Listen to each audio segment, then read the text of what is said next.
Assalamualaikum warahmatullahi wabarakatuh. Selamat pagi, salam sejahtera untuk kita semua. Selamat datang di webinar persiapan ujian sekolah dan asesmen nasional jenjang pendidikan dasar tahun 2022. Pada hari ini, hari Senin tanggal 7 Maret tahun 2022. Teringat pesan Ibu kemarin, selalu terngiang dalam ingatan. Selamat datang para sahabat sekolah dasar, tetap jaga protokol kesehatan. Pergi berlayar ke samudra, bertemu ombak tinggi mendera, hati senang, rasa gembira. Bersama sahabat sekolah dasar, saya berjumpa. Sahabat sekolah dasar, dapat juga menyaksikan webinar ini dalam kanal YouTube Direktorat Sekolah Dasar melalui di PSD TV dan Facebook Sekolah Dasar. Sahabat sekolah dasar, saya Nina Sofyana selaku moderator yang akan memandu jalannya webinar hari ini. Menteri Pendidikan, Kebudayaan, Riset, dan Teknologi Nadiem Anwar Makarim pada tahun 2019 meluncurkan kebijakan pendidikan nasional Merdeka Belajar episode 1. Salah satu dari poin kebijakan tersebut adalah penghapusan ujian sekolah berstandar nasional yang lebih dikenal dengan nama USBN yang diganti dengan ujian sekolah. Dalam pelaksanaan ujian sekolah ini, sekolah memiliki kemerdekaan dalam melaksanakan ujian untuk menilai kompetensi siswa. Ujian sekolah dapat dilakukan dalam bentuk tes tertulis dan atau bentuk penilaian lain yang lebih komprehensif seperti portofolio dan penugasan, misalnya dalam bentuk tugas kelompok, karya tulis, dan sebagainya. Pelaksanaan ujian sekolah ini pun diperkuat dengan penerbitan beberapa peraturan, antara lain, pertama, Surat Edaran Nomor 1 Tahun 2020, tanggal 7 Februari 2020, tentang kebijakan Merdeka Belajar dalam penentuan kelulusan peserta didik dan pelaksanaan penerimaan peserta didik baru pada ajaran 2020-2021. Surat Edaran Nomor 4 Tahun 2020, tanggal 20 Maret 2020, tentang pelaksanaan kebijakan pendidikan dalam masa darurat penyebaran COVID-19. Yang ketiga, Surat Edaran Nomor 1 Tahun 2020 tentang peniadaan ujian nasional dan ujian kesetaraan serta pelaksanaan ujian sekolah dalam masa darurat penyebaran coronavirus DCAE atau dikenal dengan COVID-19. Ketiga payung hukum tersebut esensinya terkait hasil belajar siswa. Sejatinya, guru dan pendidiklah yang paling memahami sejauh mana perkembangan hasil belajar para peserta didiknya dan penilaian seperti apa yang perlu diberikan dalam upaya untuk mengukur kompetensi mereka di materi atau tema tertentu. Sehingga guru dapat fleksibel dan inovatif dalam menentukan alat evaluasi hasil belajar di masa pandemi COVID-19 ini. Evaluasi hasil belajar hanya semata-mata bukan untuk kenaikan kelas saja, tetapi dirancang untuk mendorong aktivitas belajar yang bermakna dan menguatkan pendidikan kecakapan hidup, serta tidak perlu untuk mengukur capaian ketuntasan kurikulum secara menyeluruh. Namun, saat ini masih banyak pertanyaan-pertanyaan terkait ujian nasional dan asesmen nasional, sehingga masih perlu penguatan pemahaman terhadap konsep kebijakan asesmen ke depan, serta pemanfaatan hasilnya nanti. Direktorat Sekolah Dasar, Ditjen PAUD, Pendidikan Dasar dan Pendidikan Menengah, Kemdikbudristek, salah satu institusi pendidikan yang mengawal kemajuan pendidikan sekolah dasar, memiliki fungsi dan fasilitas, dan membimbing teknis untuk mensosialisasi dan mengedukasi para pemangku kepentingan pendidikan tentang mekanisme pelaksanaan ujian asesmen nasional yang sejalan dengan peraturan yang berlaku dan kebijakan Merdeka Belajar. Sehubungan dengan hal tersebut, Direktorat Sekolah Dasar perlu menyelenggarakan webinar dengan tema Persiapan Ujian dan Asesmen Nasional Jenjang Pendidikan Dasar tahun 2022. Kegiatan pada pagi hari ini juga akan dibuka dengan kata sambutan dari Ibu Dr. Anda Sri Wahyuningsih MPD selaku Direktur Sekolah Dasar Kemendikbudristek. Dan juga telah hadir dua orang pembicara kita yang luar biasa dan menginspirasi, yaitu Ibu Anissa Yekti SHMH selaku Subkoordinator Fungsi Hukum dan Advokasi Sesdikjen PAUD, Dikdas, dan Dikmen. Yang kedua, yaitu Ibu Dr. Rahmawati STMED, selaku Koordinator Substansi Analisis dan Pemanfaatan Hasil Penilaian Pusat Asesmen Pendidikan. Sahabat sekolah dasar, sebelum acara dimulai, bagi yang akan menyampaikan pertanyaan, dapat langsung bertanya melalui kolom tanya jawab atau kolom chat pada kanal YouTube, serta menyebutkan nama dan kepada siapa pertanyaan tersebut ditujukan. Mohon sahabat sekolah dasar menggunakan kolom chat box dengan bijak. Sahabat sekolah dasar, panitia juga akan membagikan tautan, mohon diisi dengan lengkap untuk mendapatkan sertifikat. Nanti panitia juga akan mengeringkan link absensi di kolom chat YouTube. Jadi silakan sahabat sekolah dasar untuk mengikuti webinarnya sampai selesai. Sahabat sekolah dasar, untuk memulai diskusi hari ini, mari kita simak bersama sambutan Direktur Sekolah Dasar, Ibu Dr. Anda Sri Wahyuningsih MPD. Gayung bersambut satu ikatan, bersama sampan dan nelayan. Mari kita dengarkan sambutan pembukaan kepada Ibu Direktur, kami persilakan. Buah nangka harum baunya. Terima kasih Mbak Nina untuk waktunya. Bismillahirrahmanirrahim. Provinsi Bali punya kota namanya Denpasar. Provinsi Papua punya kota Jayapura. Selamat pagi semua sahabat sekolah dasar, salam sehat, sambut Senin ceria dengan riang gembira. Assalamualaikum warahmatullahi wabarakatuh, selamat pagi, salam sejahtera, Om Swastiastu, Namo Buddhaya, salam kebajikan, salam. Tentunya hari ini adalah hari yang sangat membahagiakan buat kami khususnya, dan kawan-kawan panitia pada umumnya karena bisa bergabung di ruang virtual, karena saya tentunya bisa bergabung di ruang virtual ini, berjumpa kembali dengan Bapak Ibu, kawan-kawan guru, kawan-kawan kepala sekolah, tenaga pendidik di Satuan Pendidikan Sekolah Dasar, dan tentunya juga para orang tua mungkin ya yang sudah juga bergabung pada kesempatan ini, kawan-kawan dari pengawas sekolah, organisasi-organisasi pendidikan, penggiat pendidikan, kawan-kawan media yang luar biasa, yang tentunya ini sangat membahagiakan bagi kami betapa keingintahuan Bapak Ibu terhadap kebijakan-kebijakan yang telah ditetapkan, tentunya ini dalam upaya mempersiapkan anak-anak kita menjadi pelajar-pelajar Pancasila, pelajar-pelajar masa depan yang tentunya memiliki karakter baik, memiliki kompetensi akademik yang baik yang sedang kita ikhtiarkan.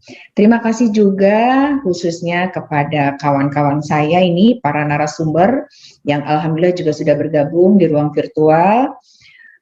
Wanita semua, perempuan semua, Mbak Nina juga kita perempuan ya Mbak Nina, alhamdulillah saya bangga sekali berada di tengah-tengah narasumber yang cantik-cantik, ada Ibu Anissa Yakti, ada Ibu Rahmawati yang tadi sudah diperkenalkan oleh Mbak Nina. Beliau adalah juga sama dengan kami dari Kementerian Pendidikan, Kebudayaan, Riset, dan Teknologi. Secara spesifik nanti mungkin akan diperkenalkan lagi oleh Ibu Nina Sofiana.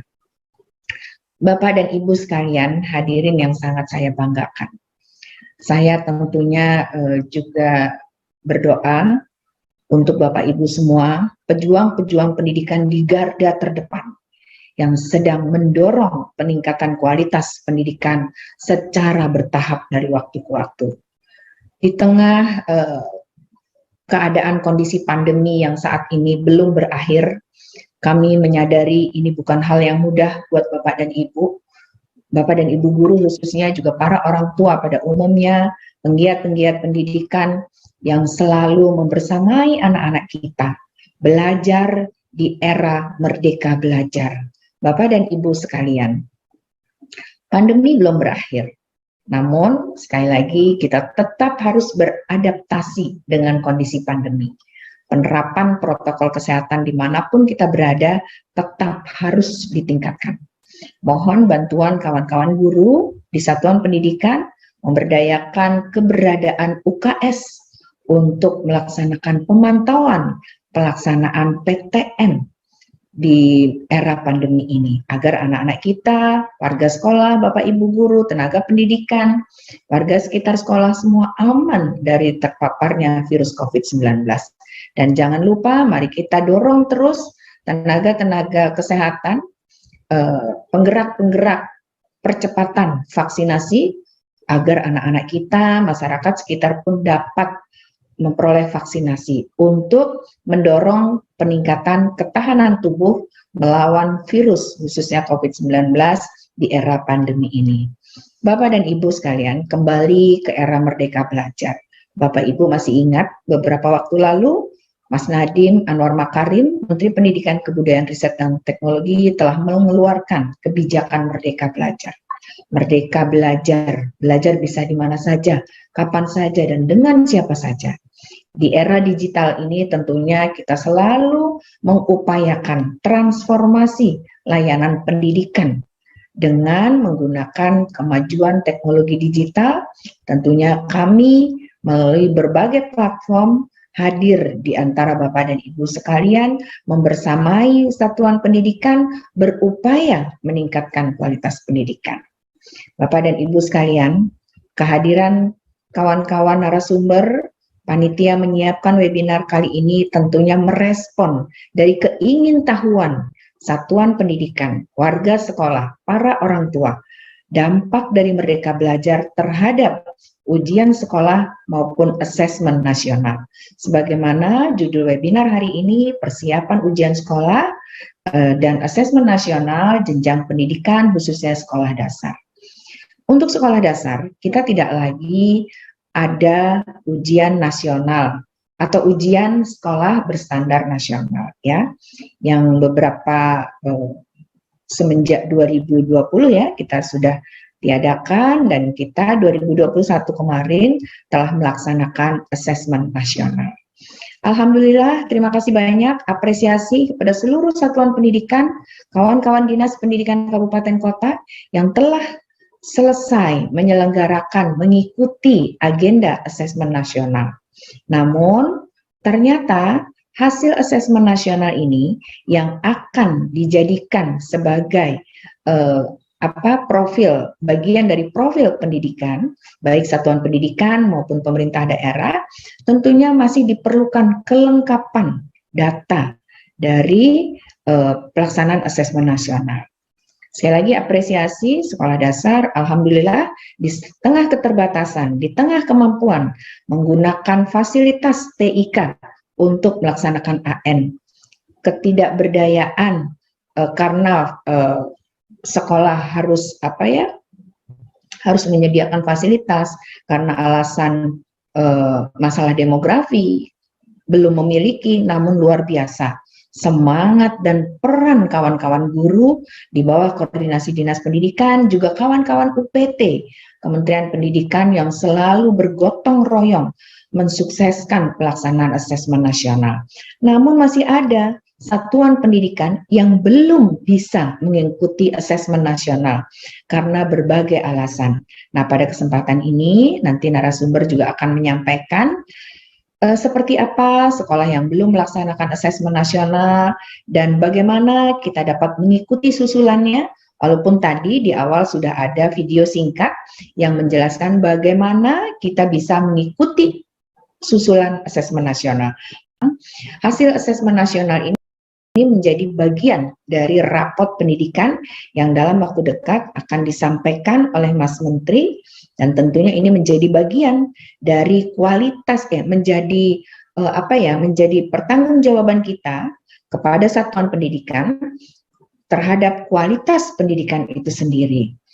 Melalui raport pendidikan nanti akan terpotret seperti apa potret kualitas pendidikan di sekolah, di tingkat kabupaten kota, di tingkat provinsi. Nanti kita akan mengetahui kelemahan-kelemahannya di mana, apa yang harus kita perbaiki, dan bagaimana memperbaikinya. Tentunya kita juga bisa mengakses dana BOS misalnya, untuk perbaikan kualitas pendidikan di sekolah. Namun sebelumnya harus dilakukan perencanaan pendidikan melalui RKAS di satuan pendidikan yang kita sebut itu sebagai perencanaan berbasis data. Data tersebut akan Bapak Ibu peroleh dari raport pendidikan. Untuk itu, satuan pendidikan yang belum sempat mengikuti asesmen nasional tahun 2021, kami mohon untuk mengikuti AN susulan yang akan digelar di bulan Maret ini. Nanti Ibu Wati akan menyampaikan bagaimana pelaksanaannya dan apa yang harus Bapak Ibu di satuan pendidikan persiapkan. Kemudian juga Bapak dan Ibu kami sampaikan, selain peserta didik kelas 5 sekolah dasar mengikuti asesmen nasional untuk asesmen literasi dan numerasi, maka kami mohon juga Bapak dan Ibu guru juga mengikuti terhadap survei karakter dan survei lingkungan belajar. Dari data yang kami miliki masih cukup banyak, masih kurang lebih 10% jumlah SD yang belum mengikuti survei lingkungan belajar. Ini harus Bapak Ibu isi, Bapak Ibu ikuti survei lingkungan belajar, masih 10%. 10% dari kurang lebih 149.000 satuan pendidikan sekolah dasar. Jadi kira-kira masih berapa tuh Mbak Nina? Masih 14.000 ya Mbak Nina ya, sekolah yang belum mengisi data survei lingkungan belajar. Kami mohon kerjasamanya Bapak Ibu, kepala sekolah, kawan-kawan guru yang belum mengisi survei lingkungan belajar untuk segera mengisinya. Caranya bagaimana? Tadi di video pembuka juga sudah ada caranya, dan nanti secara spesifik Ibu Wati dan Ibu Ani juga akan menjelaskan bagaimana cara mengikuti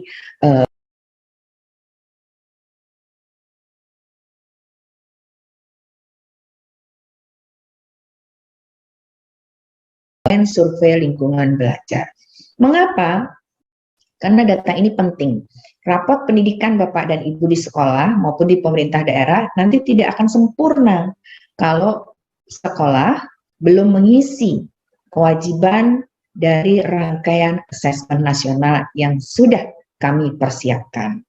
Nah, itu terkait asesmen nasional Bapak dan Ibu. Jadi kami mohon sekali lagi, mohon bantuan kawan-kawan Dinas Pendidikan, Kabupaten Kota, dan kawan-kawan UPT untuk mendorong, memantau, memfasilitasi, membantu satuan pendidikan segera menuntaskan kewajibannya dalam mengikuti asesmen nasional.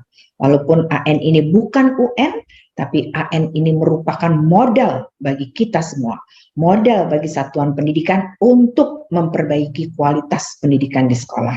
Modal bagi pemerintah daerah agar pemerintah daerah dapat menyelesaikan persoalan-persoalan pendidikan yang harus diperbaiki melalui perencanaan berbasis data. Dan hasil AN ini merupakan data kita untuk bisa meningkat ke tahap selanjutnya.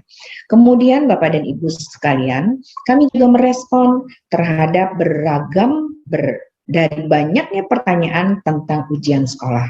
Lalu bagaimana ujian sekolah dasar menjelang kenaikan kelas ini? Tentunya kita masih mengacu pada peraturan yang ada sebelumnya, di mana ujian sekolah juga nanti merupakan otoritas satuan pendidikan untuk memfasilitasi peserta didik mengikuti ujian sekolah. Nah, bagaimana teknisnya, bagaimana strateginya? Di sini juga sudah hadir Ibu Anisayati yang sesuai dengan kebijakan telah diatur berbagai aturan melaksanakan ujian sekolah. Kami harap Bapak dan Ibu, kawan-kawan guru khususnya, tetap semangat membersamai anak-anak didik kita, tetap semangat meningkatkan kualitas pendidikan, mulai dari meningkatkan diri sendiri. Bahkan Mas Menteri beberapa waktu lalu juga sudah melonsing tentang adanya platform pembelajaran. Bapak Ibu guru dapat menggunakan fasilitas tersebut untuk guru mengajar, guru belajar, maupun guru berbagi. Manfaatkan platform rumah belajar yang begitu banyak fasilitas kawan-kawan guru untuk meningkatkan kompetensinya, mendorong kualitas kegiatan belajar mengajar di satuan pendidikan lebih baik dari waktu ke waktu. Itu Bapak dan Ibu sekalian, dua agenda penting melalui webinar ini, dan ikuti terus webinar-webinar yang kami siapkan untuk menjawab berbagai persoalan lapangan, dan tentunya ini sebagai upaya kita semua, baik satuan pendidikan, orang tua, pemerintah daerah dan pemerintah pusat berupaya dari waktu ke waktu meningkatkan kualitas pendidikan. Membatik menggunakan canting unik buah tangan dari Yogyakarta.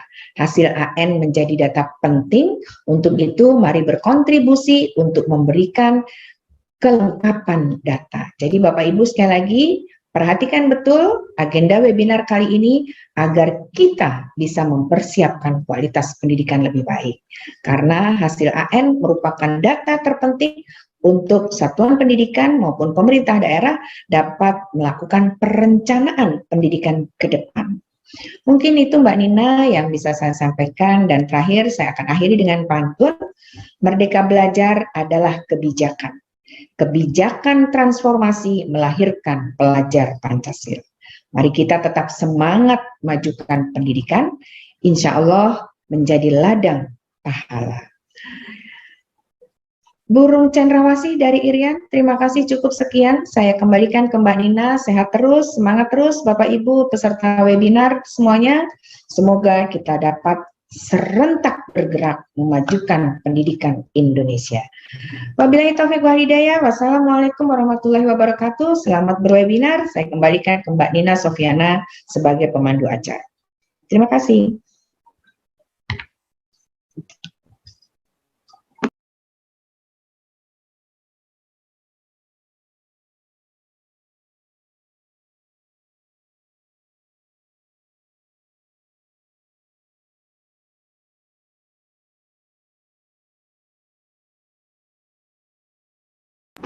Mbak Nina masih di mute suaranya. Ya Ibu. Ya Ibu. Ya.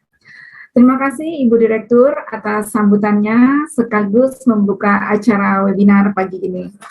Sahabat sekolah dasar, seperti himbauan Ibu Direktur tadi, agar para satuan pendidikan yang belum melakukan pemutakhiran data agar segera melengkapi dan melakukan verifikasi ANBK tahun 2021. Selanjutnya, sahabat sekolah dasar, mari bersama-sama kita saksikan acara inti dari webinar persiapan ujian sekolah dan asesmen nasional jenjang pendidikan dasar tahun 2022. Sudah hadir bersama-sama dengan kita pembicara yang akan membagikan paparannya serta informasi tentang ujian sekolah dan asesmen pada kita semua. Nah, saya akan menyapa dulu narasumber kita. Yang pertama, Ibu Ani Sayekti SHMH yang sudah hadir bersama kita semua. Assalamualaikum, selamat pagi menjelang siang Ibu Ani. Waalaikumsalam, selamat pagi Ibu Nina, selamat pagi Ibu Direktur, selamat pagi Bapak Ibu peserta webinar yang berbahagia pada pagi siang hari ini. Sudah siap ya Ibu untuk paparannya? Insya Allah siap. Amin. Terima kasih Ibu Ani. Beliau adalah sebagai koordinator fungsi hukum dan advokasi Sesdikjen PAUD Dikdas dan Dikmen. Selanjutnya kita sapa narasumber kita yang kedua, yaitu Ibu Dr. Rahmawati ST MED. Beliau adalah koordinator substansi analisis dan pemanfaatan hasil penilaian Pusat Asesmen Pendidikan. Selamat pagi Ibu. Selamat pagi, Bu. Terdengar ya suara saya ya Bu ya? Terdengar, alhamdulillah. Bagaimana kabarnya Bu? Sehat? Sehat, insya Allah sehat semua ya. Amin, terima kasih. Dan saya juga menyapa sahabat sekolah dasar yang menyaksikan webinar ini dalam kanal YouTube Direktorat Sekolah Dasar melalui DIT-PSD TV dan Facebook Sekolah Dasar. Selamat pagi dan tetap semangat mengikuti webinar ini. Untuk sahabat sekolah dasar yang belum follow, subscribe akun media sekolah dasar, mohon segera follow, subscribe akun sekolah dasar sekarang. Banyak info loh yang menarik, jangan sampai ketinggalan. Baik, sahabat sekolah dasar, mari kita simak tayangan video berikut ini.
Baik, sahabat sekolah dasar, sekarang kita saksikan bersama-sama presentasi dari narasumber kita yang masing-masing nanti pembicara diberikan waktu kurang lebih 30 menit.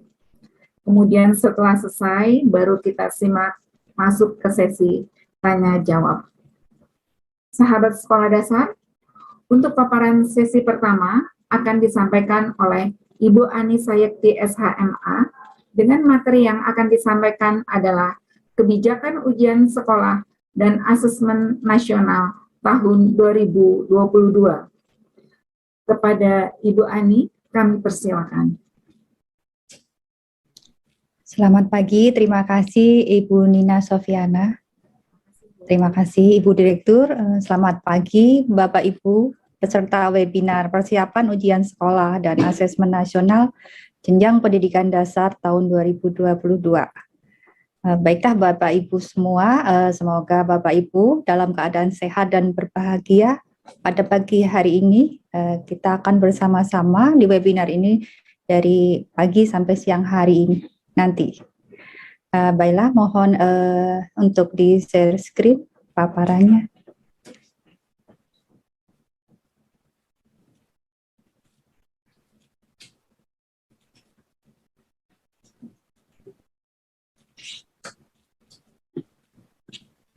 Baik Bapak Ibu peserta webinar, perkenalkan saya Ani Sayekti akan memaparkan mengenai kebijakan ujian sekolah dan asesmen nasional tahun 2022 tentang bagaimana pelaksanaannya menurut regulasi yang sudah ditetapkan oleh Kementerian Pendidikan, Kebudayaan, Riset, dan Teknologi. Semoga bermanfaat bagi Bapak Ibu semua.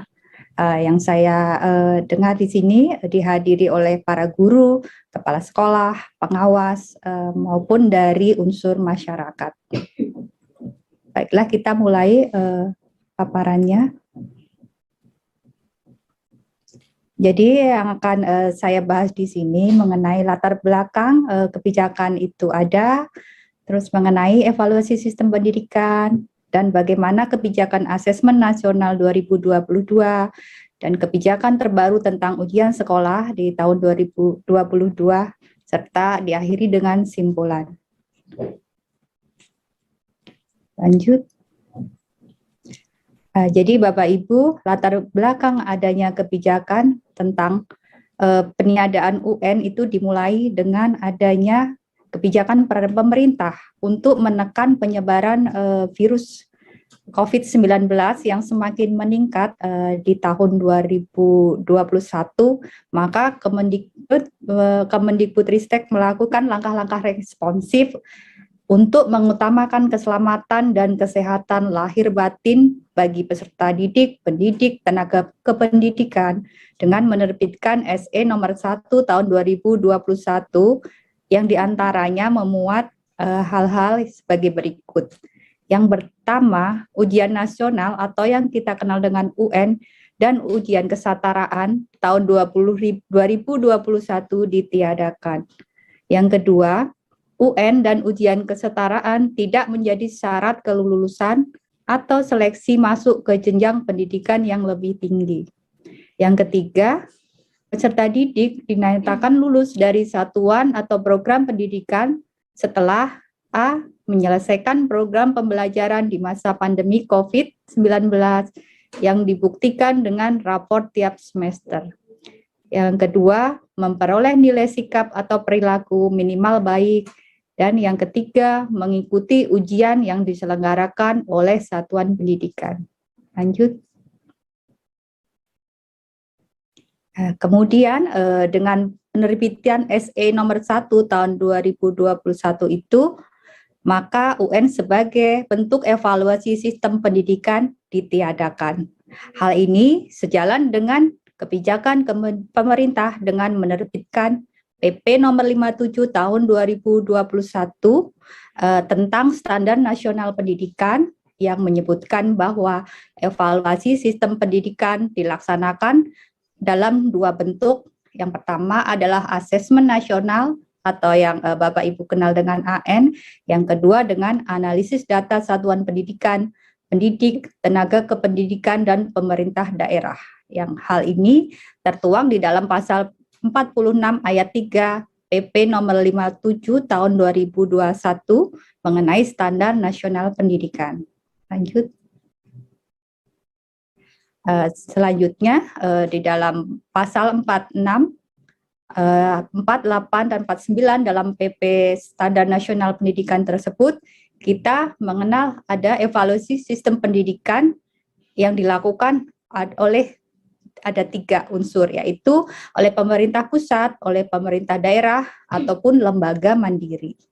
Yang pertama, yang dilakukan oleh pemerintah pusat, evaluasi ini sebagai dasar bagi menteri untuk menetapkan profil pendidikan yang digunakan sebagai landasan untuk yang pertama peningkatan mutu layanan pendidikan dasar dan menengah, yang kedua adalah untuk penetapan rapor pendidikan. Kemudian yang dilakukan oleh Pemda yaitu untuk meningkatkan mutu layanan pendidikan daerah sesuai kebutuhan satuan pendidikan dan program pendidikan. Yang ketiga dilakukan oleh lembaga mandiri untuk mengevaluasi terhadap penyelenggaraan pendidikan secara keseluruhan dalam mencapai standar nasional pendidikan. Lanjut. Selanjutnya, kebijakan asesmen nasional tahun 2022 yang tertuang di dalam pasal 44 dan pasal 6 dari PP tersebut, yaitu evaluasi sistem pendidikan oleh pemerintah pusat dilaksanakan terhadap pendidikan anak usia dini atau PAUD, yang kedua adalah pendidikan dasar dan menengah, yang ketiga adalah pendidikan tinggi. Dalam hal ini untuk Ditjen PAUD Dasmen itu ada di pendidikan anak usia dini dan pendidikan dasar dan menengah. Kemudian evaluasi sistem pendidikan oleh pemerintah pusat terhadap pendidikan dasar dan menengah merupakan evaluasi yang dilakukan oleh Menteri terhadap layanan pendidikan dasar dan pendidikan menengah yang diselenggarakan oleh A. Satuan Pendidikan, B. Program Pendidikan Kesetaraan atau paket-paket, yang C. Kementerian yang menyelenggarakan pendidikan dasar dan menengah, kemudian yang D. oleh pemerintah daerah. Kemudian hasil evaluasi tersebut menjadi dasar bagi Menteri untuk menetapkan profil pendidikan di daerah dan merupakan profil pendidikan nasional secara agregat. Profil pendidikan yang kita ketahui di sini adalah laporan komprehensif tentang layanan pendidikan anak usia dini yang digunakan sebagai landasan untuk meningkatkan mutu layanan pendidikan anak usia dini serta untuk penetapan rapor pendidikan. Lanjut.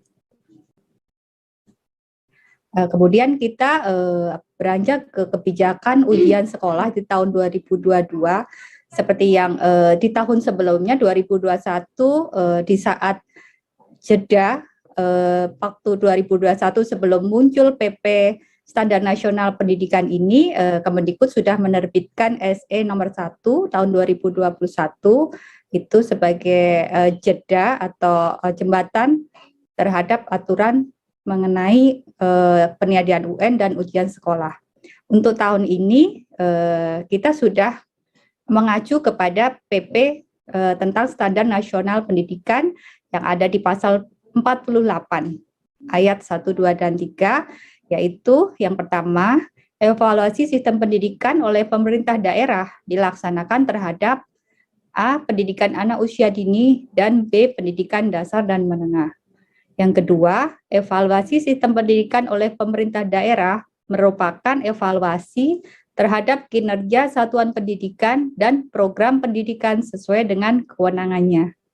Yang ketiga, evaluasi sistem pendidikan oleh pemerintah daerah dilaksanakan berdasarkan profil pendidikan daerah. Jadi, bentuk evaluasi sistem pendidikan yang dilakukan oleh Pemda itu dalam bentuk ujian sekolah oleh satuan pendidikan.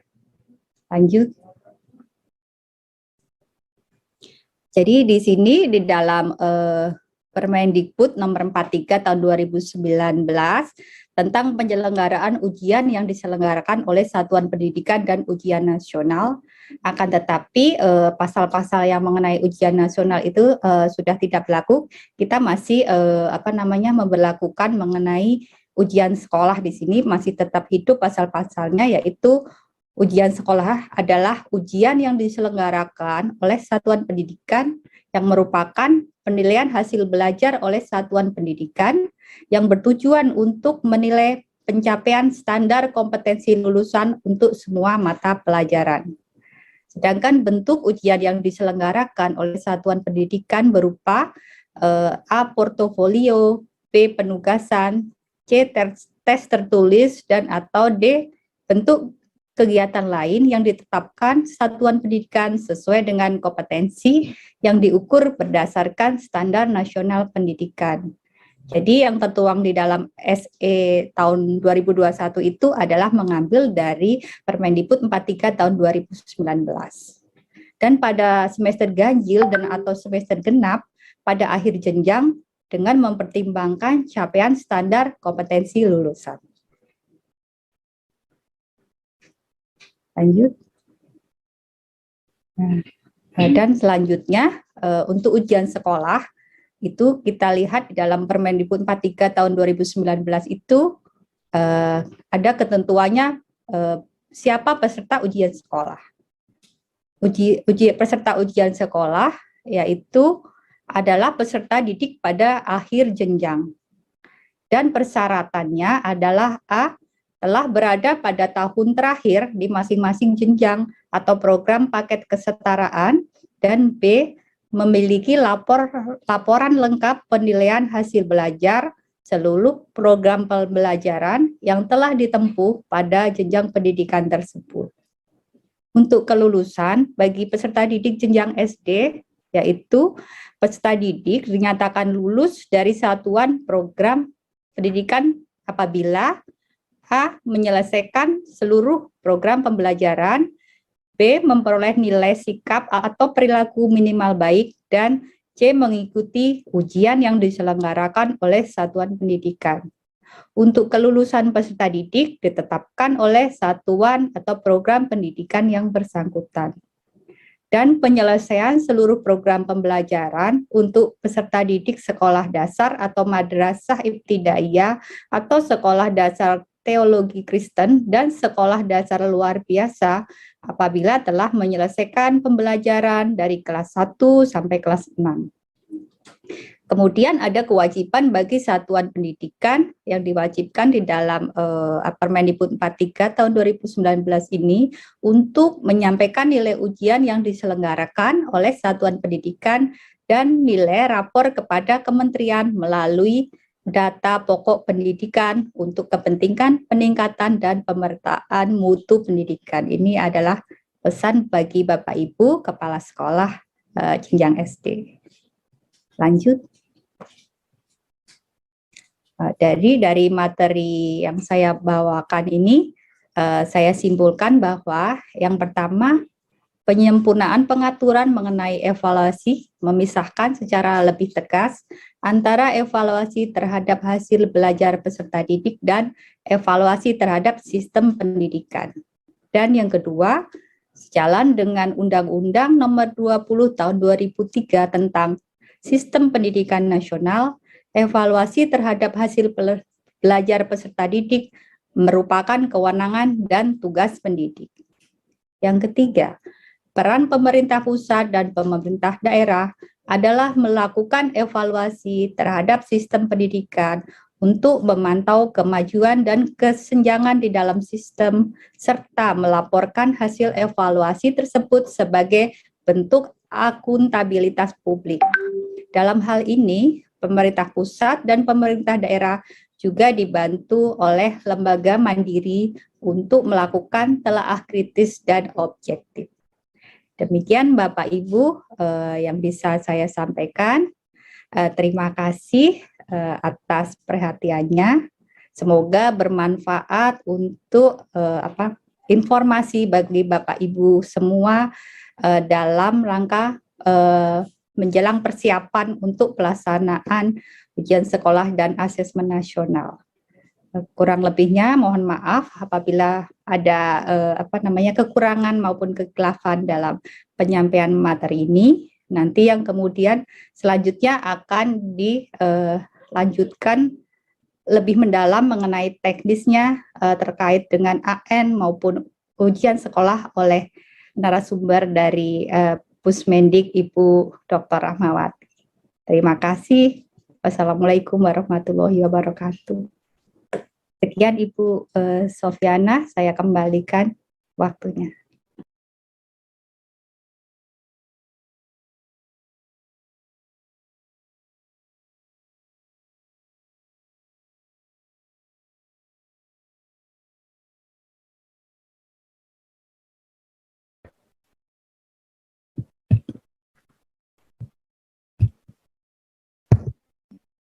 Terima kasih Ibu Ani paparannya.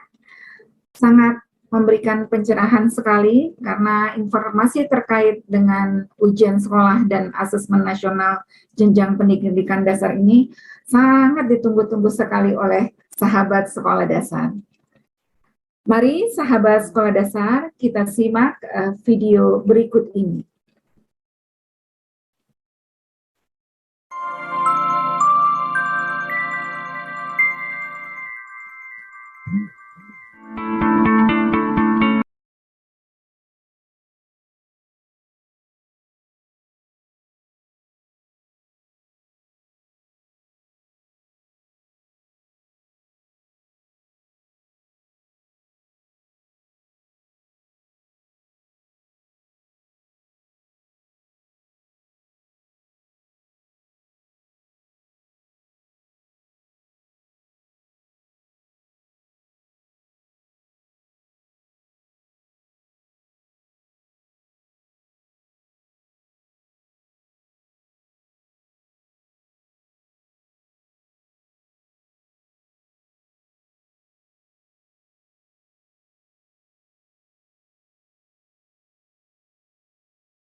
Baik, paparan selanjutnya akan disampaikan oleh Ibu Dr. Rahmawati SPMED dengan materi yang akan disampaikan yaitu refleksi pelaksanaan AN 2021 untuk persiapan 2022.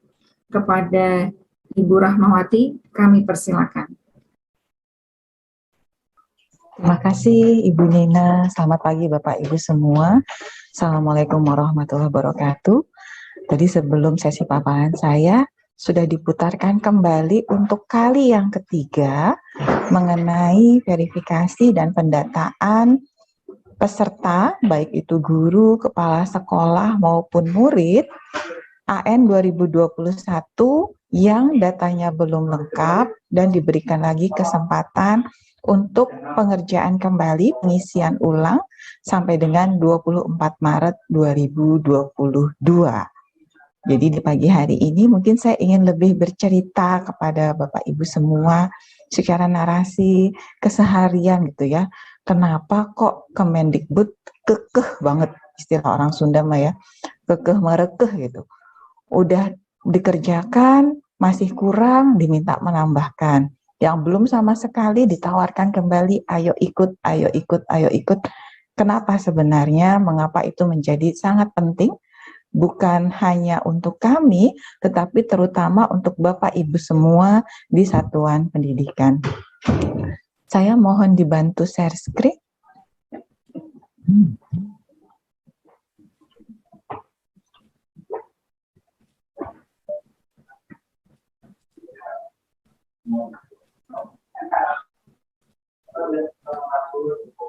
Terima kasih. Ya. Jadi refleksi pelaksanaan asesmen nasional 2021 untuk persiapan 2022, mungkin kita akan ngobrol banyak mengenai apa sebenarnya yang diukur di asesmen nasional, sehingga betul-betul dibutuhkan data respon yang memadai, tidak hanya dari murid, tapi dari guru dan juga dari kepala sekolah. Lanjut.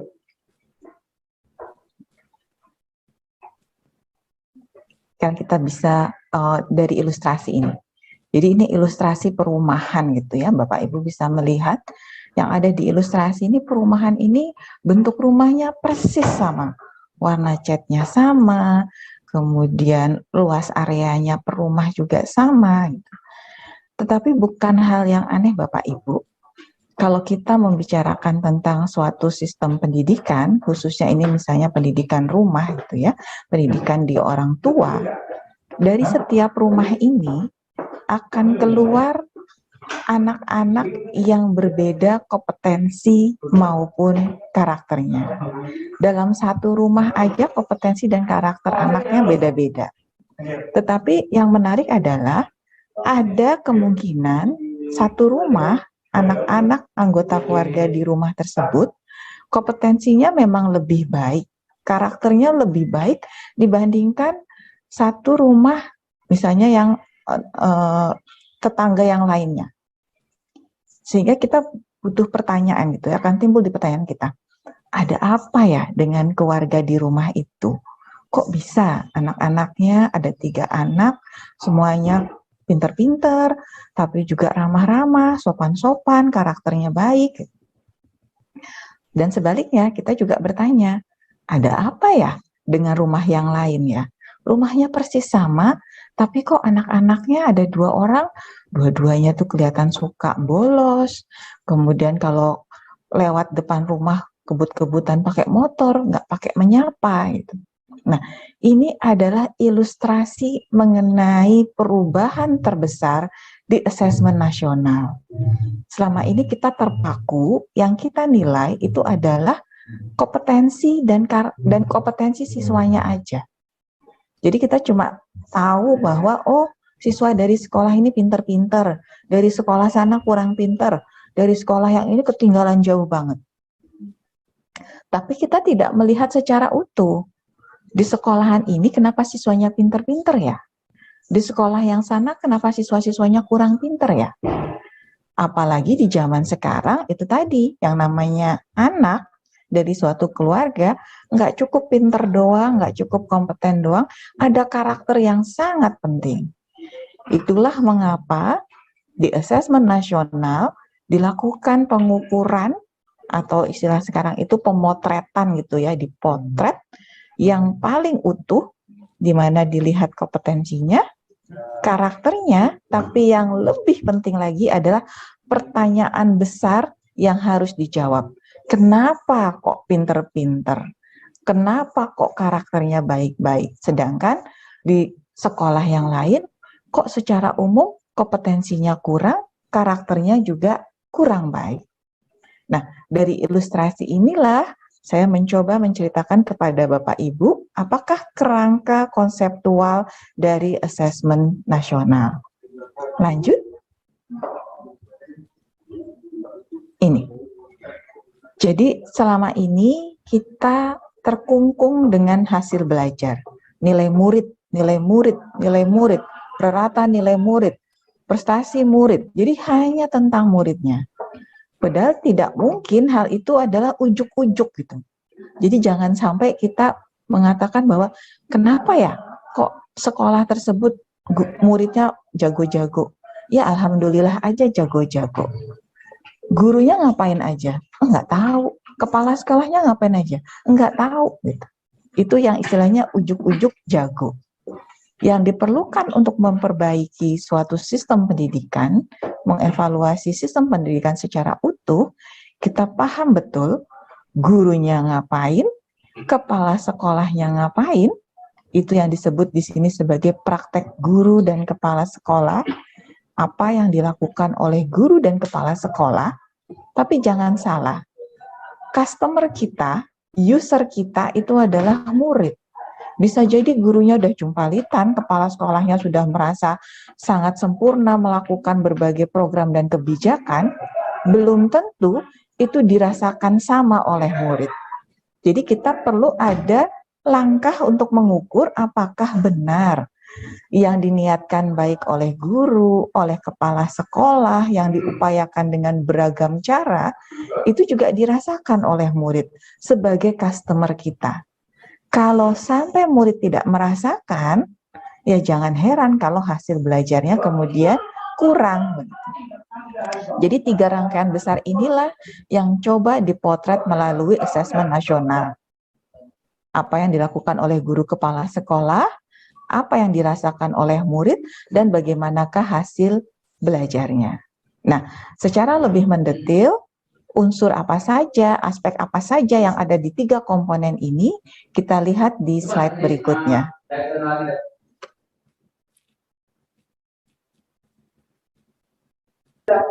Boleh dibantu lanjut? Ya, hasil belajar. Nah, hasil belajar yang pertama yang diukur adalah melalui asesmen kompetensi minimum dan survei karakter. Di asesmen kompetensi minimum dipotret literasi, numerasi, dan di survei karakter diukur karakter dari murid. Jadi responden dari literasi, numerasi maupun karakter ini adalah murid untuk melihat bagaimanakah hasil belajar, hasil dari sistem pendidikan yang ada di sekolah. Karena pada tahun 2021 sudah diputuskan bahwa peserta asesmen nasional adalah sampel, jadi bukan seluruh siswa, adalah sampel, tentunya sampel ini sudah diformulasikan sedemikian rupa untuk bisa mewakili profil dari satuan pendidikan. Jadi kalau di SD ini maksimal 30. Nah, kalau maksimal 30, untuk misalnya mewakili satu SD yang murid kelas 5-nya ada 120, kita anggap ini memadai. Kalau ternyata pelaksanaan AN 2021 karena ada kendala tertentu, karena ada perizinan orang tua dan lain-lain, ternyata yang hadir tidak 30 siswa, tetapi misalnya hanya 20, maka sebenarnya yang tadinya sudah diskenariokan formulanya ini memadai dengan 30 mewakili 120, dengan hanya 10 orang tidak hadir, ini menjadi kurang. Kekhawatirannya adalah tidak mencerminkan yang sebenarnya dari kondisi satuan pendidikan. Oleh karena itu, salah satu dari pendataan yang dibukakan kembali aksesnya untuk melakukan AN susulan, itu bukan hanya untuk satuan pendidikan yang sama sekali belum mengikuti AN, tapi kami juga memberikan kesempatan kepada satuan pendidikan yang murid-muridnya ketika pelaksanaan AN 2021 banyak yang tidak hadir. Misalnya seperti tadi, dari 30 yang jadi sampel, 10 siswa tidak hadir. Nah, yang tidak hadir ini dipersilakan untuk mengikuti AN susulan, diberikan kesempatan tanggal 21 sampai 24 Maret, untuk bisa melengkapi sehingga hasil belajar ini betul-betul menunjukkan kinerja dari satuan pendidikan atau menggambarkan, merepresentasikan kondisi hasil belajar satuan pendidikan. Nah, tadi tentang hasil belajar, sekarang kita merunut. hasil belajar seperti itu tuh karena apa gitu. Yang pertama, kita harapannya ya memang karena kepala sekolah dan guru-gurunya secara sadar melakukan program kebijakan, tindakan, sikap, perilaku yang memang ingin mendorong kualitas satuan pendidikan. Jadi ada yang kita potret dari kepala sekolah, kita sebut sebagai pemimpin instruksional. Apa itu? Yang visi misinya memang berorientasi kepada murid, hasil belajar murid, mampu mengelola kurikulum, menyesuaikan kurikulum dengan kondisi di satuan pendidikan, dan mendukung guru-gurunya untuk selalu mau melakukan perbaikan dan peningkatan kualitas pembelajaran. Kepala sekolah yang baik juga akan memastikan bahwa guru-gurunya, setiap individu guru sadar untuk mau merefleksi. Kemarin saya ngajar kurangnya apa ya? Menurut murid-murid saya udah cocok nggak ya? Lebih baik lagi harus gimana ya? Dan berani untuk berinovasi. Jadi selalu belajar, selalu merefleksi, memperbaiki, dan dalam rangka memperbaiki itu berani untuk berinovasi. Dan tentunya guru kepala sekolah ini membutuhkan support, baik dari orang tua maupun dari murid itu sendiri. Nah, inilah yang kami ukur melalui survei lingkungan belajar yang ditanyakan kepada guru dan kepala sekolah. Tetapi guru dan kepala sekolah melakukan berbagai upaya ini dipastikan juga dirasakan oleh murid. Jadi apa yang dipotret di survei lingkungan belajar, tetapi untuk melihat ke murid, ada kualitas pembelajaran. Guruku mendukung aku nih, memperhatikan aku, mensupport aku, mempercayai aku, caranya memanajemen kelas oke banget loh. Jadi kita disiplinnya positif loh, nggak perlu diancam dengan hukuman, tidak perlu diancam dengan pengurangan nilai. Oh, guruku oke banget nih, aku merasa dilibatkan, ada interaksi, ada diskusi, aku boleh mengemukakan pendapat gitu ya. Kemudian juga ada yang disebut iklim keamanan. Iklim keamanan ini secara umumnya akhirnya seberapa murid merasa aman, merasa nyaman. Tetapi memang ada 4 hal yang dipotret secara mendetail, yaitu aman dari perundungan, aman dari pelecehan seksual, aman dari penyalahgunaan narkoba, narkotika dan obat-obatan terlarang, dan aman dari hukuman fisik. Nah, itu semua juga kemudian mencoba memotret kalau ingin merasa aman, kalau ingin merasa nyaman, sejahtera secara psikologis, seharusnya di sekolah tersebut menghargai adanya keragaman. Inilah yang dipotret melalui iklim kebinekaan dan iklim inklusivitas. Kita pasti beragam agama, beragam budaya, jenis kelamin juga beragam dengan kekodratannya masing-masing. Kemudian ada yang memiliki kebutuhan khusus, baik itu khusus karena disabilitas maupun cerdas berbakat beristimewa. Nah, apakah ini kemudian dirasakan oleh murid bahwa apapun kondisi dia diterima, apapun kondisi dia dihargai. Nah, oleh karena itu Bapak Ibu, untuk memotret ini semua, slide selanjutnya, mohon bantuan. Kita membutuhkan triangulasi informasi. Jadi jangan hanya bertanya ke murid, jangan hanya bertanya ke guru, jangan hanya bertanya kepada kepala sekolah. Semua ini butuh dikonfirmasi satu dengan yang lainnya, sehingga yang katanya guru saya memperhatikan murid-murid saya, ya katanya murid saya juga diperhatikan oleh guru-guru saya. Kata kepala sekolah saya fokus untuk mendorong guru-guru berinovasi, guru-guru juga mengkonfirmasi, iya saya di sini diberi lahan subur untuk berinovasi, muridnya mengamini, saya merasakan guru-guru saya ini sering memunculkan strategi-strategi yang baru. Ini mohon maaf kalau ada suara yang sedikit berisik ya. Nah, inilah mengapa meskipun dari hasil asesmen nasional 30 murid seluruhnya hadir, tapi kepala sekolahnya tidak mengisi survei lingkungan belajar, maka kami bukakan kembali aksesnya, diisi. Jangan sampai muridnya berkata A, B, C, D, ini tidak dikonfirmasi oleh kepala satuan pendidikannya. Begitu juga kepala sekolahnya mengisi, muridnya 30 orang semua hadir mengisi.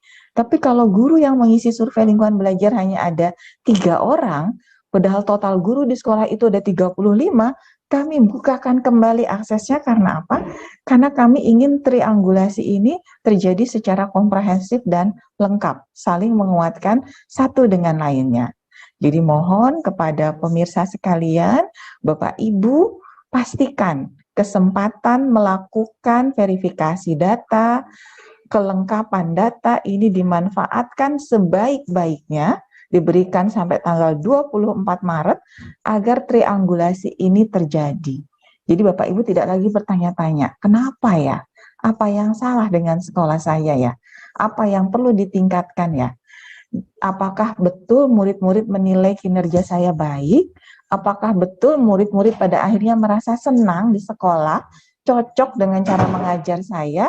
Nah, mari bersama-sama dimanfaatkan supaya momen sampai 24 Maret ini dapat menjadi momentum untuk Bapak Ibu melakukan pengumpulan data dan sekaligus triangulasi informasi sehingga Bapak Ibu tahu benar bagaimana potret utuh dari sekolah saya. Nah, di luar itu semua, untuk melakukan evaluasi sistem yang berkeadilan, kami juga memotret hal yang lain. Lanjut di slide 9. Ada hal lain yang di luar upaya guru, upaya kepala sekolah gitu ya, yang mempengaruhi. Tetapi itu di luar kewenangan Bapak Ibu sekalian. Misalnya, sosial ekonomi murid. Ternyata yang mendaftar di sekolah Bapak Ibu kebanyakan adalah murid-murid yang orang tuanya lulusan SMP ke bawah misalnya gitu. Akan sulit bagi Bapak Ibu untuk melakukan intervensi. Jadi Bapak Ibu mengharapkan kalau saya dipotret, kemudian saya dipotretnya itu mau dibandingkan dengan sekolah lain, tolong dong potretnya itu yang adil gitu ya. Jangan potret pakai kamera yang atau jangan potret dari siswa yang sekolah yang siswanya semuanya mampu disandingkan dengan yang tidak mampu. Oleh karena itu, di asesmen nasional melalui survei lingkungan belajar, kami mengukur status sosial ekonomi siswa. Itu berdasarkan pendidikan, profesi orang tua, kepemilikan fasilitas belajar di rumah, serta barang-barang tersier yang ada di rumah. Dan ini semua tentunya membutuhkan jawaban yang berintegritas, yang jujur sekaligus lengkap, supaya pengukuran asesmen nasional ini betul-betul bisa ditayangkan secara adil. Jadi perbandingannya itu apple to apple, tidak membandingkan secara sembarangan. Jadi dari itu semua, apa refleksi AN 2021 yang bisa Bapak Ibu lakukan? Jadi kalau Bapak Ibu belum mengikuti AN 2021, silakan ikut AN susulan. Sudah mengikuti AN 2021 tapi datanya tidak lengkap, silakan mengikuti susulan. Kalau sudah mengikuti secara lengkap, masih ada hal yang bisa Bapak Ibu lakukan untuk meningkatkan kualitas AN 2022. Mohon di slide 10.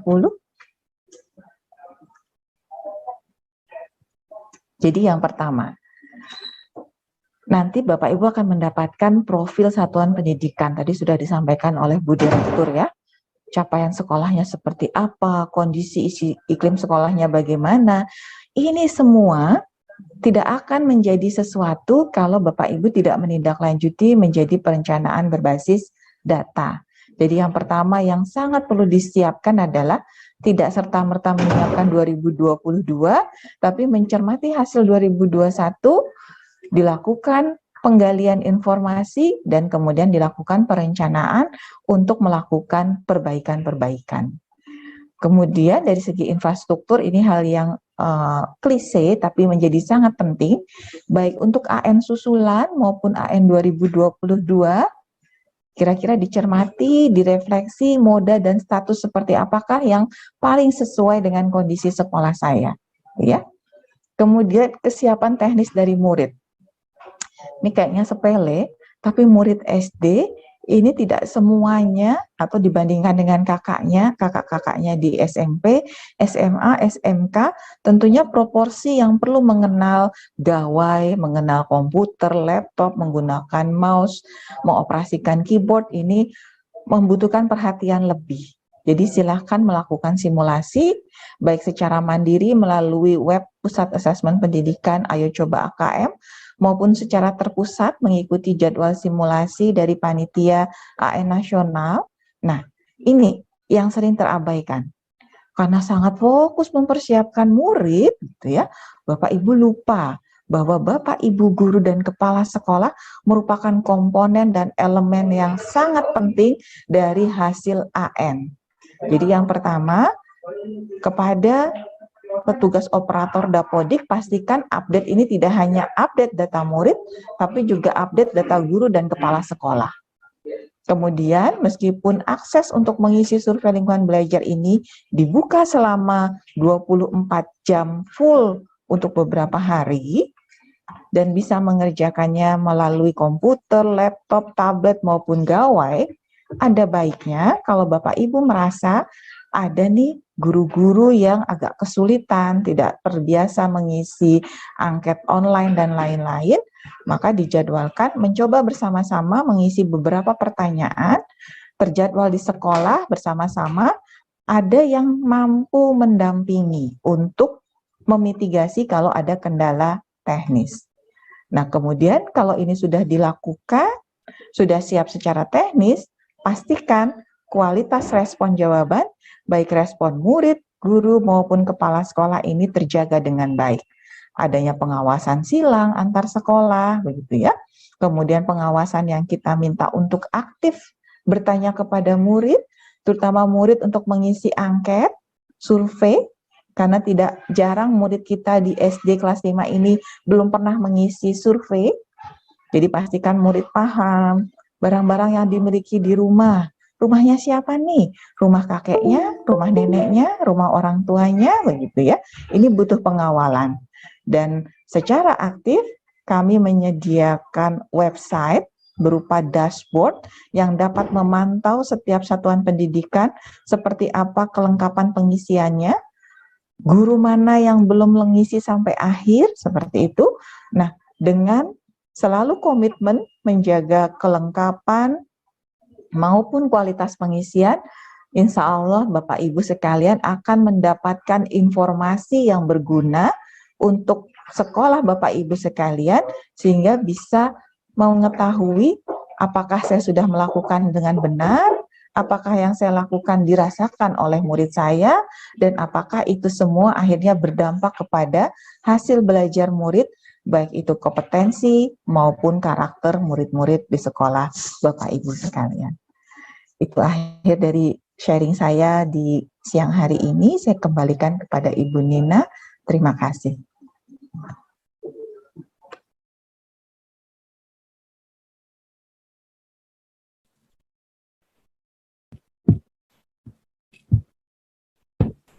Ya, terima kasih Ibu Rahmawati atas informasi dan ilustrasi-ilustrasi yang diberikan.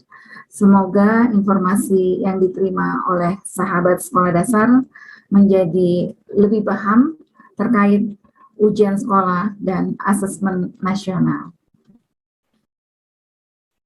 Informasi yang diberikan oleh kedua narasumber kita tadi dapat memberikan pencerahan dan sangat bermanfaat terkait ujian sekolah dan asesmen nasional.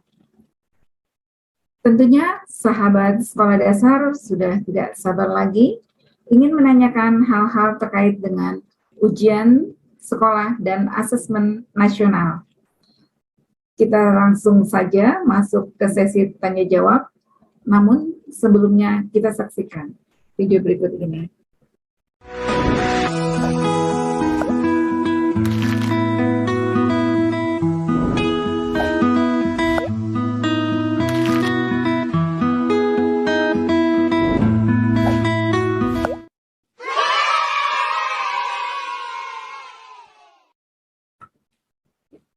Baik, sahabat sekolah dasar, Sudah banyak pertanyaan yang masuk di kolom komentar, namun pertanyaan-pertanyaan yang masuk akan kami pilih di kanal YouTube Sekolah Dasar.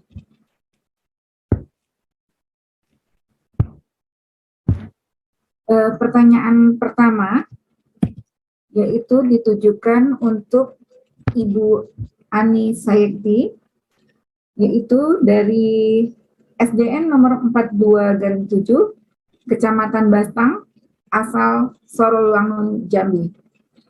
Pertanyaannya adalah, apakah soal untuk ujian sekolah, mata pelajaran, soal dibuat oleh Dinas Pendidikan atau FKKG atau Satuan Pendidikan? Silakan Ibu Ani untuk menjawab pertanyaan tersebut. Baik, terima kasih. Langsung saja Bu Sofi. Iya, silakan Ibu. Terima kasih pertanyaan dari Ibu Sumarni dari SDN nomor 42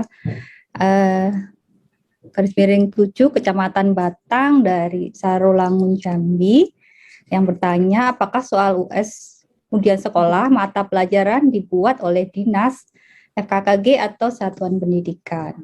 Jadi ujian sekolah itu adalah suatu evaluasi yang dilakukan oleh Satuan Pendidikan terhadap capaian belajar bagi peserta didik di Satuan Pendidikan tersebut. Jadi di sini evaluasi ini ujian sekolah yang membuat soal dalam mata pelajaran yang diujikan tersebut dilakukan oleh Satuan Pendidikan masing-masing, yang bentuk ujiannya berupa seperti portofolio, penugasan, tes tertulis, atau bentuk kegiatan lain yang ditetapkan oleh Satuan Pendidikan sesuai dengan kompetensi yang diukur berdasarkan Standar Nasional Pendidikan. Begitu Ibu Sumarni, semoga bisa terjawab pertanyaannya. Terima kasih Ibu Ani. Untuk sesi pertama ini, yaitu pertanyaan juga ditujukan kepada Dr. Rahmawati STMED, yaitu dari Ibu atau Bapak ini ya, Umul Hidayah, cuman sayang tidak memberikan asalnya dari mana. Beliau menanyakan terkait dengan data AN 2021 untuk pengisian survei lingkungan belajar. Ada beberapa kasus di tempat beliau, yaitu yang pertama, beberapa orang guru pensiun setelah November 2021 dan mereka belum mengisi SKL. Kemudian pertanyaannya lagi bahwa beberapa orang guru sudah pindah kerja sehingga data masih tertulis di SD lama. Kemudian beberapa orang guru juga cuti karena dalam kondisi sakit yang menahun. Bagaimana menyikapinya? Pada Bu Rahmawati, kami persilakan untuk menjawab. Terima kasih ini kepada Ibu atau Pak Umul Hidayah ya. Jadi status pengisian AN 2021 dikembalikan sesuai dengan POS 2021. Artinya adalah periode November 2021. Kalau memang sudah pensiun, jadi untuk butir yang pertama ya, kalau sudah pensiun, belum mengisi survei lingkungan belajar, harapannya sebisa mungkin adalah tetap diminta untuk mengisi, karena memang masih aktif gitu. Jadi, tapi ini juga tergantung dari operator ya. Yang data yang kami tarik itu adalah status Dapodik yang November 2021. Jadi versi update Dapodik November 2021. Jadi seharusnya mencoba mengisi masih bisa. Kalau tidak bisa, nanti bisa menghubungi kami. Tuh. Jadi kan sekarang sedang dibukakan aksesnya sampai 24 Maret, tetap login menggunakan kartu login yang ada di dashboard survei lingkungan belajar, seharusnya bisa. Kalau tidak bisa, mungkin ada updating tertentu dan lain-lain, silakan menghubungi kami. Kalau beberapa orang guru sudah pindah, nah guru pindah ini sejak kapan? Itu pertanyaan saya. Kalau guru pindah ini pindahnya di Januari 2022, artinya periode AN 2021, November 2021 seharusnya masih dalam status responden sekolah lama. Jadi harusnya bisa mengisi persis sama dengan kondisi yang pensiun. Tetapi kalau pindahnya itu memang ketika periode AN 2021 atau di bulan Oktober dia pindah, masih terdaftar di November, masih terdaftar sebagai guru di SD lama, maka tidak perlu mengisi lagi. Jadi kemutahiran datanya Dapodik yang bermasalah sehingga dia seolah-olah masih statusnya di sekolah lama pada saat November 2021. Nah, untuk yang guru cuti karena kondisi sakit yang menahun tidak perlu mengisi. Tapi harapannya ini jumlah kasusnya sedikit sekali gitu ya.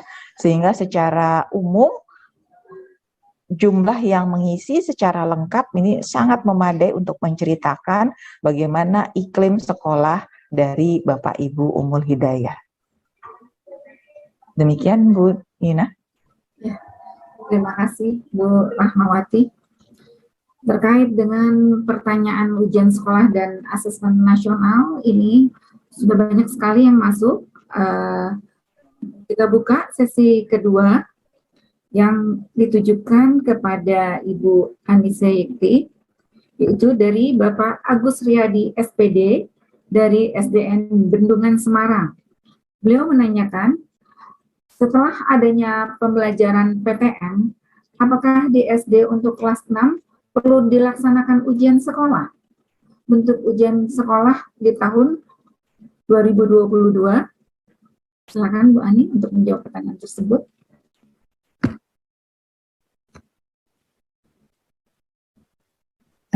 Terima kasih Bu Sofi. Pertanyaan dari Bapak Agus Riyadi SPD SDN Bendungan Semarang. Apakah dalam pembelajaran PTM ini di masa pandemi kelas 6 perlu dilaksanakan ujian sekolah dan bagaimana bentuknya?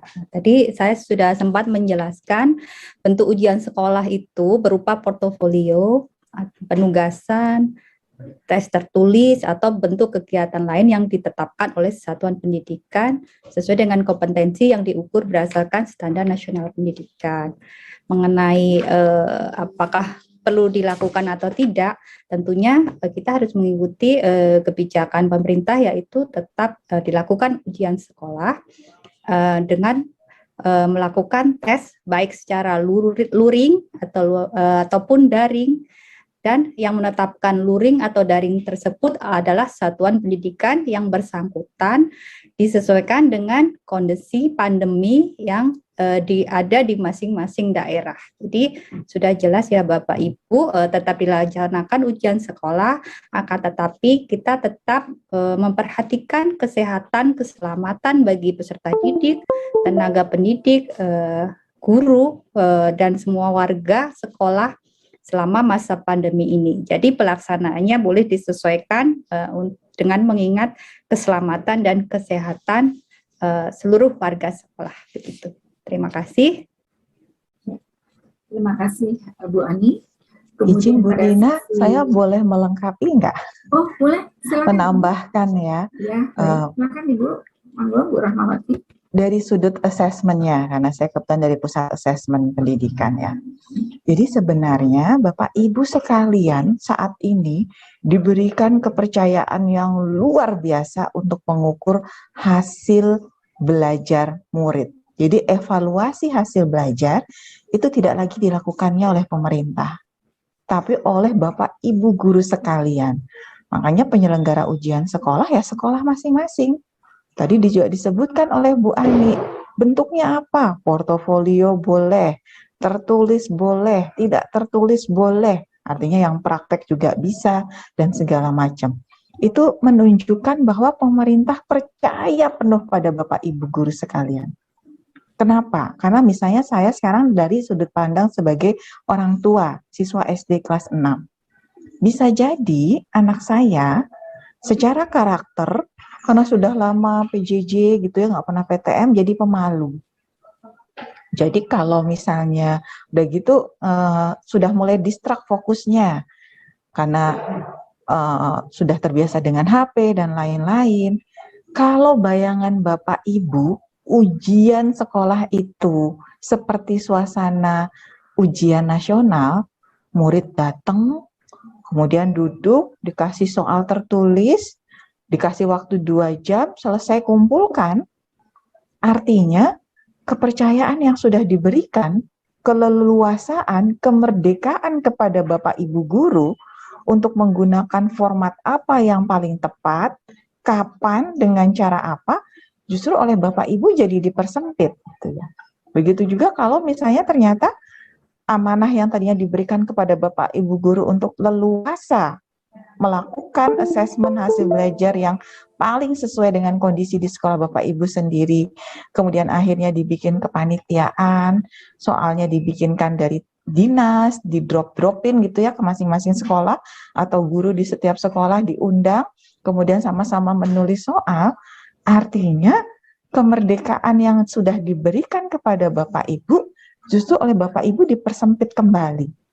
Jadi mohon, ini merupakan peluang yang sangat baik untuk Bapak Ibu. Bapak Ibu bisa mengeksplorasi inovasi Bapak Ibu.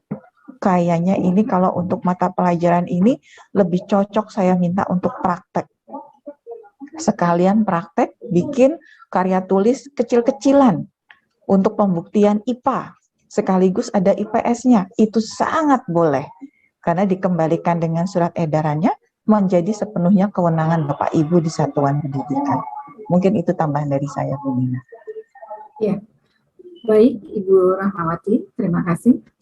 Mungkin langsung aja ya, ini ada pertanyaan juga untuk sesi 2 ini untuk Ibu, yaitu dari Bapak M.A. Hamid, cuma dari mana ini tidak disebutkan. Beliau menanyakan, yang ingin kami konsultasikan terkait ada beberapa sekolah yang masuk daftar ANBK susulan. Sementara sekolah-sekolah tersebut sudah melaksanakan. Bagaimana dengan hal tersebut? Lalu, untuk AN susulan dan AN tahun 2022 ini, untuk kelas berapa di jenjang SD? Silakan Ibu Rahmawati untuk menjawab pertanyaan ini. Terima kasih untuk pertanyaannya Pak M.A. Hamid. Jadi benar, bisa jadi sekolah sudah melaksanakan. Nah, ini yang perlu dipastikan sehingga kami menyebutnya adalah verifikasi data. Apakah semi online? Kalau semi online bisa jadi belum terupload. Kalau datanya belum terupload, berarti kami minta untuk mengupload kembali, maka sesudah itu tidak perlu ikut ANBK susulan, seperti itu. Ya. Kemudian yang sudah melaksanakan ini, statusnya online, bisa dikirimkan kepada kami buktinya, bukti daftar hadir dan lain-lain gitu. Karena sekarang ini adalah masih ada sekolah-sekolah yang butuh mengkonfirmasi dan kami tunggu konfirmasinya. Apakah betul ikut? Kalau betul ikut, silakan mengupload. Kalau sudah ikut, sudah mengupload, silakan berikan bukti kehadirannya, begitu. Untuk AN susulan, ini adalah memberi kesempatan kedua bagi yang tidak mengikuti 2021. Artinya, tidak akan ada sampel baru. AN susulan menggunakan sampel yang kami berikan pada tahun 2021, yaitu murid-murid yang saat ini posisinya masih di kelas 5 ya Bapak Ibu ya. Tapi siswanya yang namanya sama dengan yang sudah ada di web AN yang sudah kami berikan pada November 2021. Sedangkan untuk AN tahun 2022, insya Allah pelaksanaannya di Oktober, tetap kelas 5, tapi artinya adalah yang saat ini masih kelas 4, yang akan naik ke kelas 5 di tahun ajaran Juli 2022-2023, itulah yang pada bulan Oktober akan mengikuti AN 2022. Saat ini statusnya belum ada pendataan siswa 2022. Jadi belum ada nama siswanya siapa. Kami belum melakukan sampling. Untuk AN susulan, kami tidak akan melakukan sampling kembali menggunakan basis data yang sudah kami berikan sebelumnya pada bulan November 2021. Begitu, Bu Nina? Ya, baik Ibu, sangat jelas sekali penjelasannya. Banyak sekali nih pertanyaan yang masuk, mengingat waktu sebenarnya udah mendekati selesai ya, tapi kita beri kesempatan ya Ibu untuk sesi ketiga, untuk satu pertanyaan lagi, untuk Ibu Anisayeti, SHMH, dari Ibu Ria Mariana. Beliau itu menanyakan, apakah masih boleh jika Diknas membuatkan soal US untuk sekolah-sekolah yang ada di lingkungannya? Silakan pada Bu Ani, kami persilakan. Terima kasih Bu Sophie. Seperti tadi sudah disampaikan oleh Bu Rahmawati bahwa saat ini satuan pendidikan sudah diberikan kepercayaan dan keleluasaan secara penuh untuk melaksanakan ujian sekolah. Sehingga satuan pendidikan atau sekolah bisa membuat ujian soal-soal ujian sekolah sendiri. Tetapi apabila sekolah atau satuan pendidikan masih memandang perlu untuk melakukan koordinasi dengan dinas pendidikan setempat, itu masih bisa dilakukan karena bagaimanapun dinas pendidikan adalah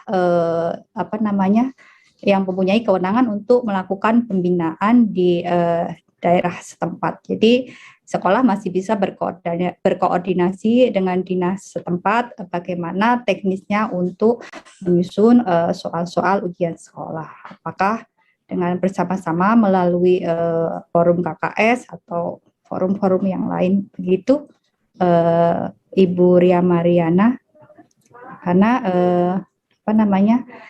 di saat ini sekolah mempunyai kewenangan penuh untuk melakukan ujian sekolah sekaligus untuk menyiapkan soal-soalnya. Terima kasih. Terima kasih Ibu. Ini untuk sesi ketiga, mungkin diperuntukkan untuk Ibu Rahmawati. Ini dari Ibu Tias Pudiastuti Kendal. Beliau menanyakan, apa keuntungan bagi sekolah yang ikut AN?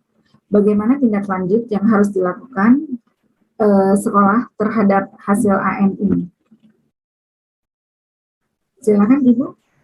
Ya, terima kasih Ibu Tias Pujiastuti. Mungkin saya akan menceritakannya dengan lebih detail. Misalnya tentang iklim keamanan saja ya. Iklim keamanan tentang perundungan, di dalamnya itu ada beberapa hal yang kami gali. Ke murid kami nanya, apakah kalian pernah mengalami hal-hal berikut? Ya. Tapi kami juga bertanya kepada Bapak Ibu guru dan kepala sekolah. Konsepsi tentang perundungan. Apakah perundungan hal yang wajar? Apakah anak yang dirundung itu menunjukkan dia adalah anak yang lemah gitu ya? Kemudian kami juga menanyakan tentang keyakinan diri dari guru dan kepala sekolah. Kalau ada siswa mengaku baru dirundung, seberapa yakin Anda bisa mengatasinya gitu ya? Tapi kami juga bertanya kepada kepala sekolah, apakah di sekolah Anda pernah ada sosialisasi? Apakah ada aturan tertulis yang bisa dibaca oleh murid dan orang tua? Apakah ada tim untuk penanganan seperti itu? Jadi bertanya ke guru, ke kepala sekolah, ke murid, akhirnya ini komplit datanya. Jadi apa keuntungannya? Bisa jadi sekolah Ibu Tias ini sekolah yang beruntung. Kenapa? Gurunya merasa itu kenakalan wajar. Jadi secara konsep salah nih tentang perundungan. Tentang kepercayaan diri, gurunya juga merasa saya nggak percaya diri kalau misalnya diminta menindaklanjuti laporan ada perundungan. Di sekolah nggak ada peraturannya, nggak ada kebijakannya, nggak pernah ada sosialisasi. Tapi kok muridnya kemudian ngaku nggak pernah mengalami perundungan. Itulah sekolah yang alhamdulillah nggak ada perundungan. Tapi apakah itu sistem pendidikan? Bukan. Itu hanya menunjukkan dilalahnya aman gitu ya.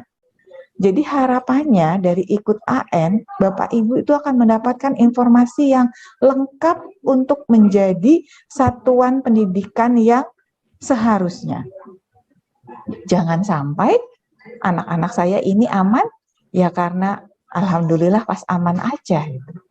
Tapi kalau anak-anak saya merasa aman, itu karena kami, guru-gurunya memiliki pemahaman yang benar, yang disebut perundungan itu bagaimana, perilaku merundung itu bagaimana, kami tahu bagaimana cara mencegahnya, kami tahu bagaimana cara menanganinya, kepala sekolah memiliki satgas untuk itu, sehingga kami akan bilang kepada orang tua, kalau anak-anak aman, itu bukan karena dilalahnya tahun ini aman, tapi karena sekolah Bapak Ibu memang memiliki program yang berkelanjutan untuk memastikan semua anak dari kalangan manapun, dari jenis kelamin apapun, dari karakter yang bagaimanapun akan merasa aman dan nyaman berada di sekolah.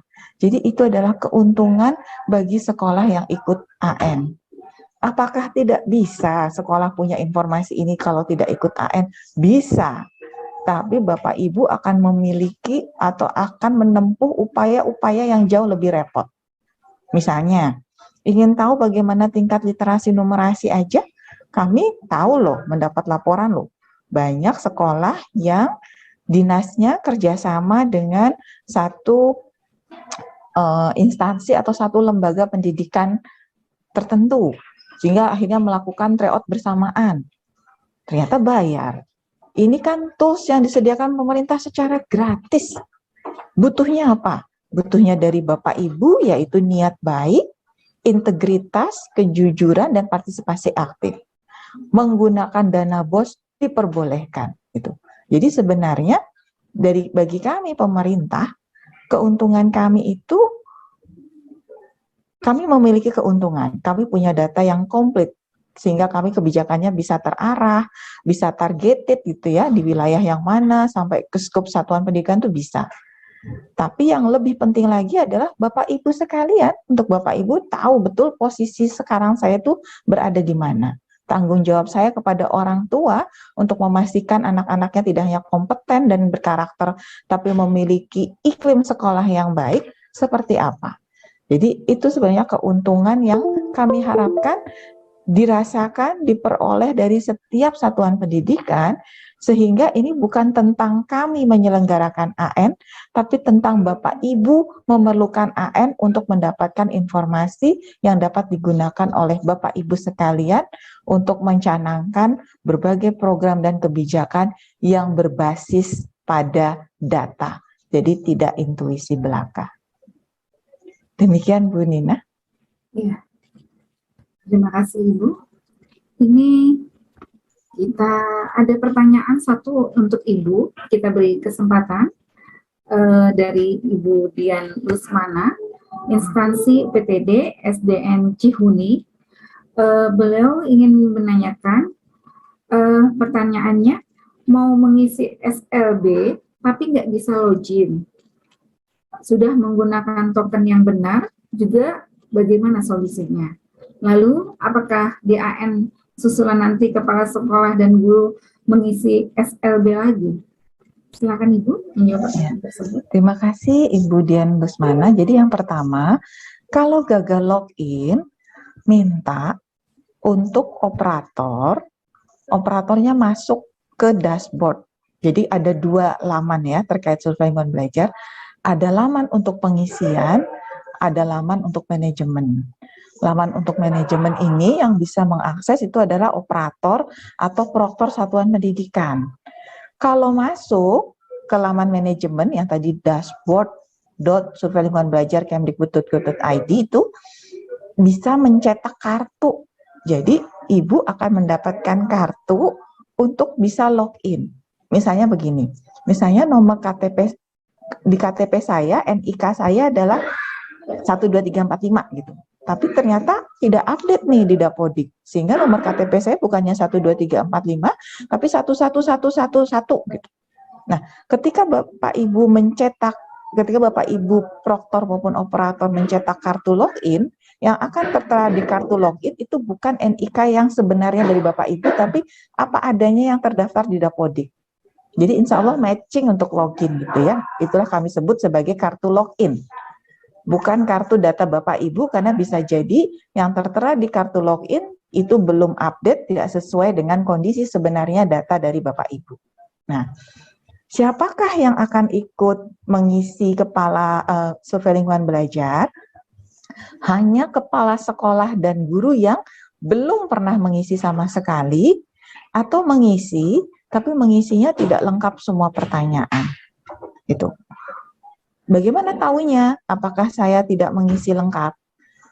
Tadi sudah ada di laman ANBK, Proktor, teknis operator. Kalau masuk ke laman ANBK tuh bisa melihat by nama guru dan kepala sekolah siapa yang sudah mengisi lengkap, siapa yang belum mengisi lengkap.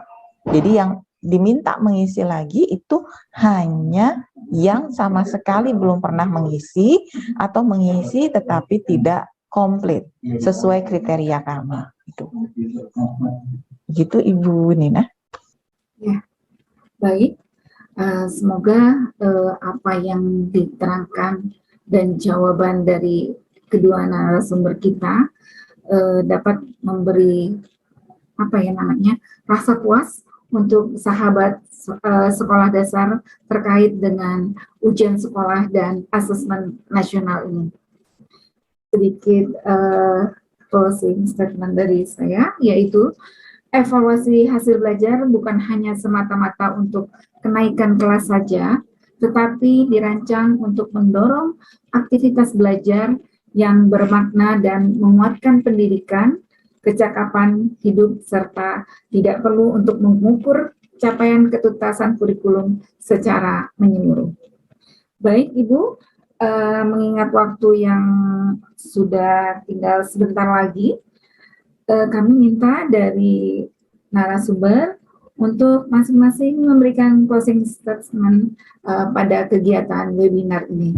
Kepada Ibu Ani, kami persilakan.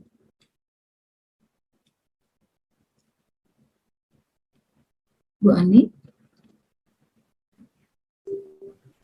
Baik, terima kasih Ibu Nina Sofyana. Selamat siang Bapak Ibu semua yang masih bergabung di webinar ini. Jadi di penutup acara ini saya memberikan closing, mengingatkan kepada Bapak Ibu semua bahwa sejalan dengan Undang-Undang Nomor 20 Tahun 2003 tentang Sistem Pendidikan Nasional, maka evaluasi terhadap hasil belajar peserta didik merupakan kewenangan dan tugas pendidik. Dan selanjutnya di sini peran pemerintah pusat dan pemerintah daerah adalah melakukan evaluasi terhadap sistem pendidikan untuk memantau kemajuan dan kesenjangan di dalam sistem, serta melaporkan hasil evaluasi tersebut sebagai bentuk akuntabilitas publik. Sehingga Bapak Ibu di sini sebagai pendidik ataupun kepala sekolah mempunyai kewajiban untuk melaporkan hasil evaluasi tersebut di dalam Dapodik. Pemerintah pusat dan pemerintah daerah juga dalam pelaksanaan evaluasi dibantu oleh lembaga mandiri untuk melakukan telaah kritis dan lebih objektif. Semoga pelaksanaan ujian sekolah dan asesmen nasional di tahun 2022 ini bisa berjalan lebih sukses dan lancar lagi dibandingkan tahun sebelumnya. Semangat Bapak Ibu semua, jaga kesehatan. Terima kasih atas perhatiannya. Sekian Ibu. Ya, terima kasih Bu Ani. Kita dengarkan juga closing statement dari Ibu Rahmawati. Kepada Ibu Rahmawati, kami persilakan. Terima kasih Ibu Nina. Jadi Bapak Ibu sekalian, kami tidak henti-hentinya mendorong Bapak Ibu untuk melengkapi Asesmen Nasional 2021, baik dari segi murid, guru, maupun kepala sekolah, karena sebenarnya ini bukan tentang kami mendapatkan foto atau potret dari Bapak Ibu sekalian, tapi ini adalah tentang Bapak Ibu memiliki foto diri Bapak Ibu masing-masing. Kalau Bapak Ibu membayangkan, Bapak Ibu ingin memfoto, seberapa baik kualitas fotonya, seberapa lengkap angle dari fotonya, dan apakah foto ini bisa disandingkan dengan satuan pendidikan yang lain, kami sebagai pemerintah hadir untuk memberikan alatnya, yaitu asesmen nasional.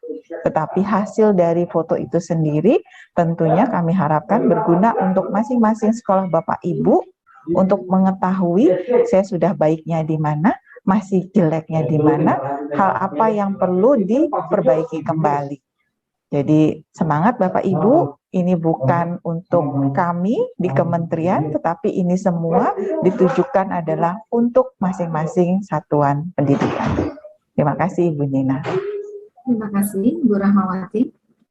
Baik, sahabat sekolah dasar, kita beri aplaus kepada kedua narasumber kita yang telah memberikan pencerahannya.